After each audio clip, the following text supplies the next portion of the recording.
तो हमारा अगला शब्द है परवर्स। चलिए देखते हैं कि इसका मतलब क्या है और इसे हम कैसे यूज कर सकते हैं।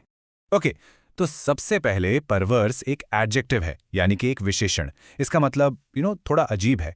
इसका मतलब होता है जानबूझकर ऐसी जिद करना या ऐसा बिहेव करना जो बिल्कुल ही अनरीजनेबल या गलत हो, और अक्सर अंजाम की भी परवाह नहीं होती। सिंपल भाषा में समझें तो जब कोई सबकी सोच के बिल्कुल उल्टा या जिद में आकर कोई गलत काम करता है ना, तो उसके उस बिहेवियर को हम परवर्स कहते हैं। अच्छा, चलिए इसको एक सेंटेंस में यूज करके देखते हैं।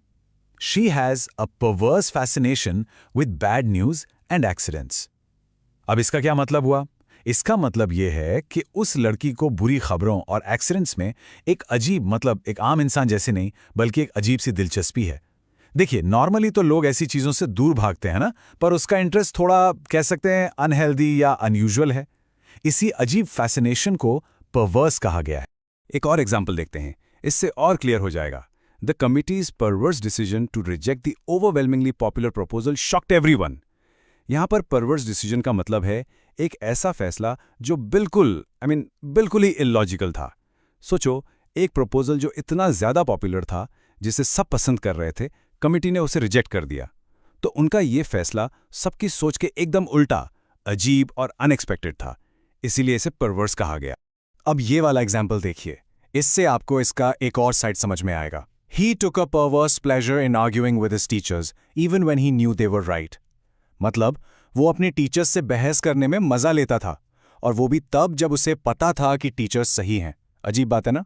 इसी को कहते हैं परवर्स प्लेजर, यानी किसी गलत काम में या बस दूसरों को परेशान करने में खुशी ढूंढना। अब एक बहुत ही इंटरेस्टिंग कोट है इस शब्द से जुड़ा हुआ। It is a perverse fact of human nature that we are most drawn to that which is forbidden. इसका मतलब है कि ये इंसानी फितरत की एक अजीब, एक परवर्स सच्चाई है कि हम अक्सर उन्हीं चीज़ों की तरफ सबसे ज़्यादा अट्रैक्ट होते हैं जिनके लिए हमें रोका जाता है या मना किया जाता है। सोचा है कभी आपने? ये हमारे अंदर के उस इलॉजिकल साइड को कितना साफ दिखाता है। तो आई होप अब तक आपको परवर्स का मतलब काफी हद तक क्लियर हो गया होगा। चलिए अब इसके कुछ सिनोनिम्स और एंटोनिम्स पर नजर डालते हैं ताकि ये बिल्कुल पक्का हो जाए। इसके सिनोनिम्स यानी इससे मिलते जुलते शब्द हैं कॉन्ट्रेरी, अनरीजनेबल, ऑब्स्टिनेट और वेवर्ड। इन सब का मतलब जिद्दी या उल्टी सोच वाला ही होता है। और इसके एंटोनिम्स यानी इसके ऑपोजिट वर्ड्स हैं अग्रीएबल, रीजनेबल, कंप्लायंट और अकोमोडेटिंग। देखा, बिल्कुल उल्टे। बस आज के लिए इतना ही। मिलते हैं नेक्स्ट वीडियो में। Happy learning. बाय।